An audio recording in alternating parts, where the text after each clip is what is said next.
Yo, what's up guys? MMA Analyst here to give you my predictions for UFC on FX Alves versus Kampmann. Thiago Alves versus Martin Kampmann. This one's pretty, this could be a good fight. Thiago Alves coming off of his win over Papi Abedi. Papi Abedi was kind of thrown to the wolves.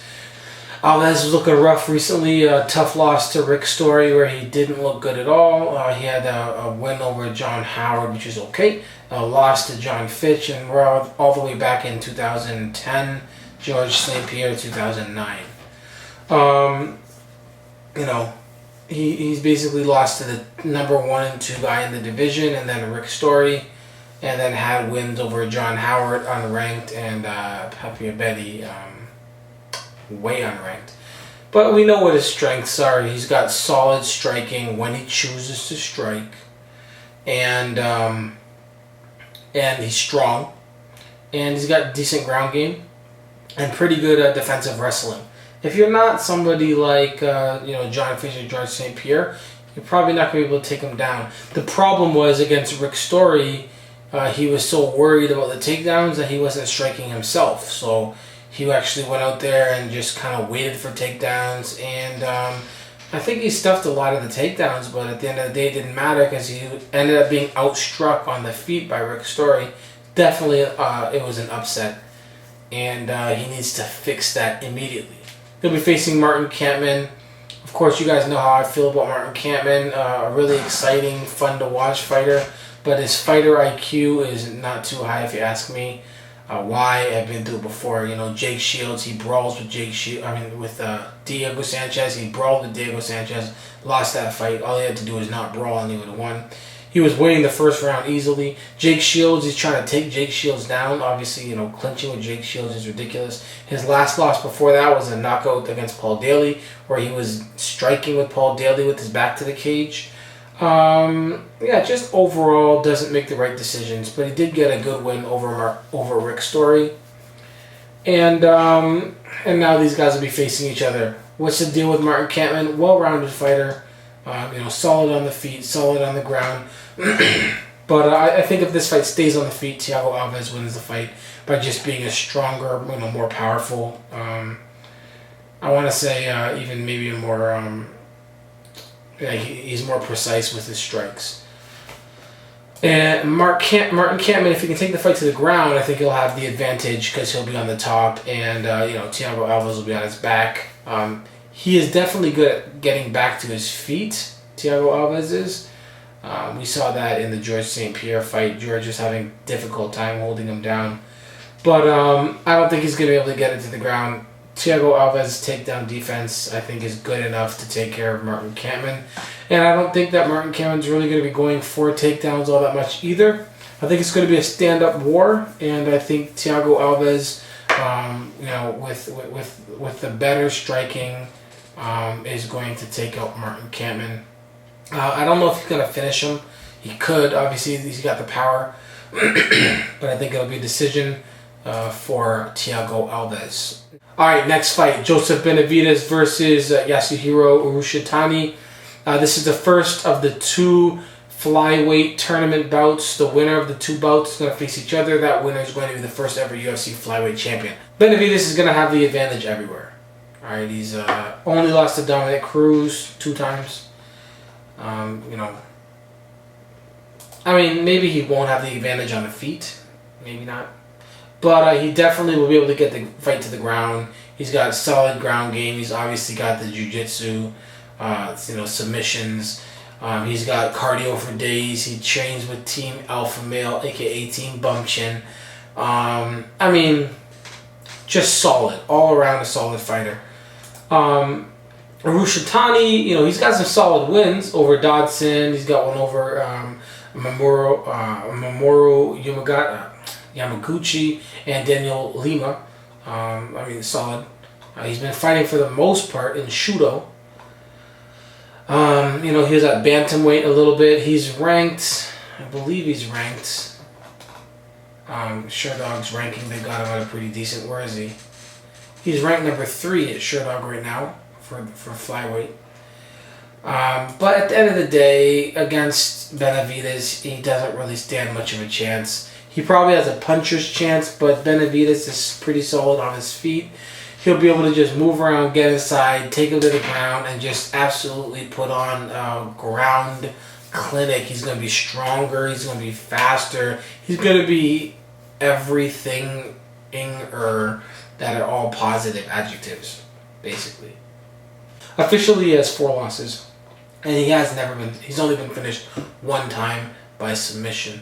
But I think this will be the 2nd time it gets finished. I think Benavidez will be able to finish him, and I'm going to pick, to be honest, I'm probably going to pick a first round submission for Joseph Benavidez.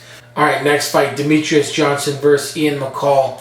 Obviously, we know Demetrious Johnson just getting off of his title shot against Dominic Cruz. Dominic Cruz did his damn thing. Before that, win over Miguel Torres, Kid Yamamoto, Demesio Page, Nick Pace, and then his only other loss was to Brad Pickett back in 2010. Demetrious Johnson, obviously very fast, wrestling oriented. Although somebody like Dominic Cruz was able to take him down. Also Brad Pickett, that's how he got his win. I think Demetrious Johnson will have the overall advantage on the ground. Cardio, all of that good stuff. Just power, grappling. I think that goes to Demetrious Johnson.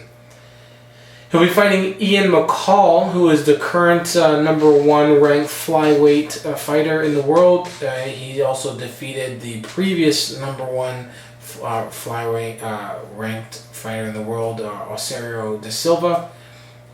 He just defended his title. I guess he's gonna relinquish that belt. His Tachi Palace fight title against Daryl Montague.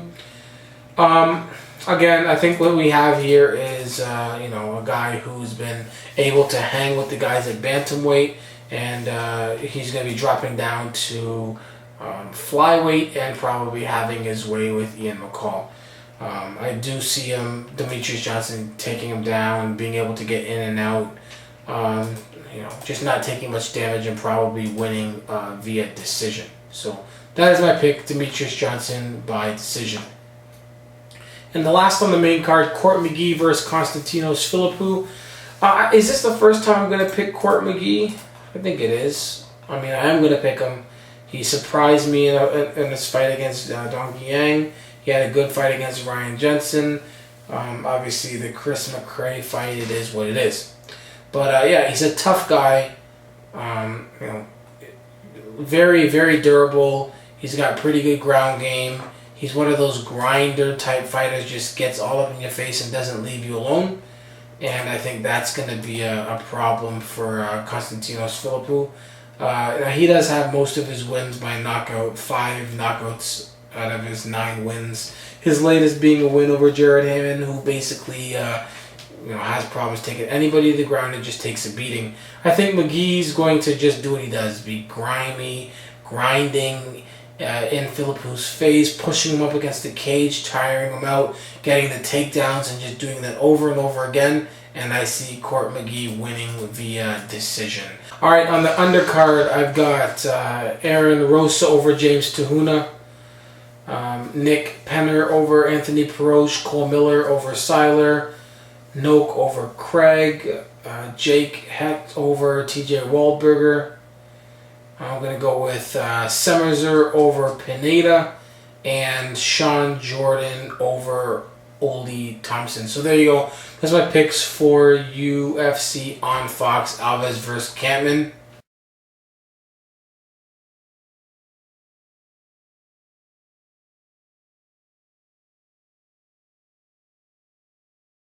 What's up, guys? It's the MMA Analyst here to give you my predictions for TATE versus ROUSEY.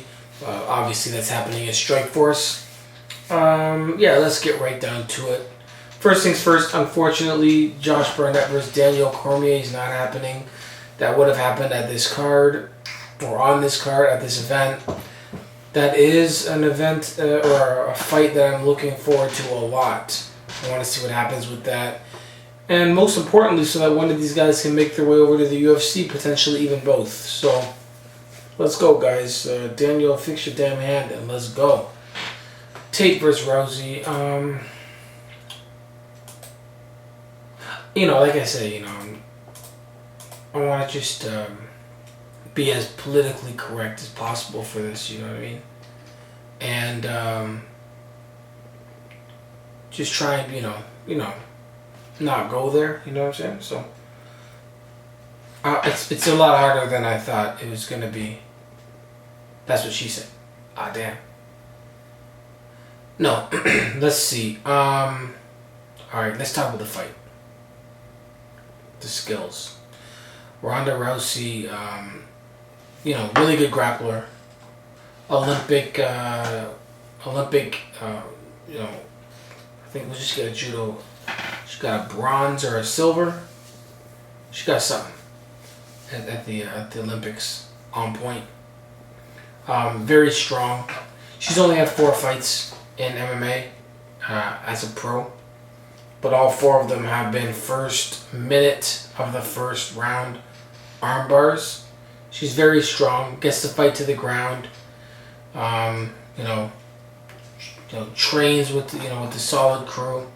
On her feet, there's a lot to be desired. That's not what I meant, people. Keep this, keep this legitimate. There's a lot to be desired there.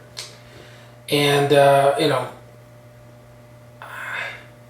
I think this fight's gonna basically be her going for takedowns or trips and whatnot with Miesha Tate.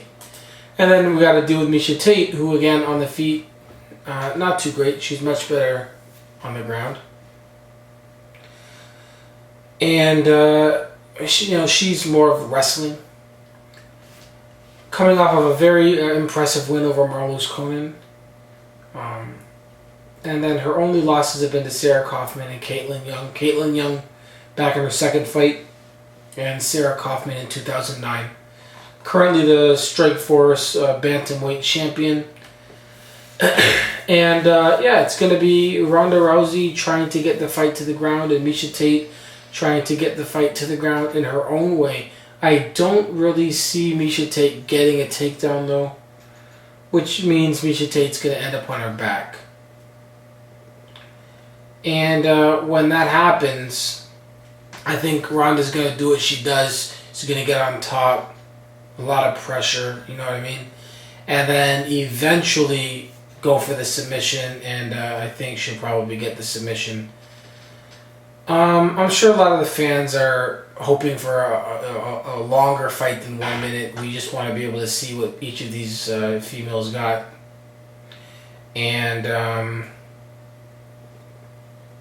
I just don't want it to be another quick Ronda Rousey win. I do want to see a fight made of it. Not to say that Miesha Tate can't make that happen. I do think she will be able to make that happen. If Miesha Tate can bring her into the later rounds, we can get to see if Ronda has that gas tank in her. If she can go, go all 25 minutes, And I think, Miesha Tate, obviously she's had the experience with the longer fights. She's had two fights already that went to the 4th round. And, I think that's what it comes down to. If the fight ends early, obviously I think Ronda Rousey got her submission. If the fight ends later, then I think Miesha Tate won the fight. If it doesn't end at all and it goes to a decision, I think Ronda Rousey probably, has been taking Miesha down and just unable to get the finish. But I think if Rousey gets her to the ground enough, she'll be able to get the finish. I'm going to hope for a triangle choke. Just because she's done the armbar so much, so it'd be nice to see something different. Ronda Rousey, 2nd round submission. I think I did okay. Next fight. Josh Thompson versus KJ Noons. KJ Noons got great boxing, but he's going to get taken down and likely submitted. He does have pretty good takedown defense. He's shown it in many fights, but Josh Thompson isn't Nick Diaz. Even Masvidal, Masvidal actually outstruck him, but I mean, KJ Noons needs to be able to keep this fight on the feet. And Josh Thompson, I think he goes out there. Wasn't he supposed to retire? Anyways, I think he goes out there, takes him down, tires him out. I don't think he's going to submit him right away, but it's very possible that he submits him in the first round. And I just think, obviously, overall, Thompson is the better overall fighter. He's got the better wrestling. He's got the better jiu-jitsu, the better grappling game, all in general. KJ Noon's got the better stand-up, but they're not going to be on their feet for long. I see Thompson getting I'm going to go with a second-round submission. Kazuo Masaki versus Paul Daly. Obviously, this could be their fight of the night or a knockout of the night. Masaki, very exciting fighter. Obviously, I'm sure everybody will mention his fights with George Santiago. Crazy, especially the second one. And, he'll go out there and he doesn't shy away from a fight. It's cost him, a lot of fights and probably brain cells. Knocked out by Melvin Manhoef, knocked out by Santiago. And I think against Paul Daly, who has shown some pretty good takedown defense, I think that he will be able to keep this fight on the feet and probably knock out Kazuo Masaki. The only question here really is Paul Daly going to be overweight? Is he going to miss weight or not? I'm going to say yes. I'm going to say he comes in at 177. There's my extra prediction. And I see him probably knocking out Masaki in the first round. Should be a good fight. If Masaki can get the fight to the ground, he should be able to do something of his own. But on the feet, Paul Daly, obviously big, heavy power. The thing about these Strikeforce cards is there's not really a lot of analyzing to do most of the time. You've got a lot of mismatches. Sometimes the mismatches end up being like that one card where Jacare lost his title and everybody that was an underdog won. But most of the time, the guys who are supposed to win. And that just is what it is. Back to the guys who are supposed to win. You've got Ronaldo Jacare Souza versus Bristol Marundi. Pretty simple here. I don't know what to talk about really. Jacare is going to get the fight to the ground. Solid wrestling. One of the best grapplers in the world. Marundi is just, he's average at everything. Not really good at anything. I don't see him really stuffing the takedowns. I don't see him obviously doing anything on the ground. He's got more submission wins than he does knockouts. But Jacare should be able to just get a win here. If Jacare doesn't get a win here, and I would say a pretty easy win, I'll be very surprised. Scott Smith versus Lumumba Sayers is a tough one. Scott Smith has looked horrible, obviously, for a long time. Lost to Tarek Seferdine. KO lost to Paul Daly. Comeback, he lost to Kung Lee. His last win was over Kung Lee. He got destroyed by Nick Diaz. And then you've got Lumumba, who has pretty bad striking, okay ground game, but a lot of power. End of the day, I'm going to go with Lumumba. Although what will happen, again, his last fight, I think it was Antoine Brett, he came across, went to throw a couple punches, Lumumba ducked under it, went for a takedown, didn't really get it, and then kind of just stood on their feet and threw a couple punches and knocked him out. Got lots of power in his hands. If either of these guys connect, then I think they're going to win the fight. I think the aggression potentially of Lumumba will get him the win. First round, either a TKO or submission for Lumumba. On the undercard, Sarah Kaufman over Alexis Davis. I'm going to go with Fodor over Healy, Connor Hune over Ryan Couture, and Roger Bowling over Brandon Sailing. So there you go. Those are my picks for Strikeforce, Tate versus Rousey. MMA, it's important. Peace.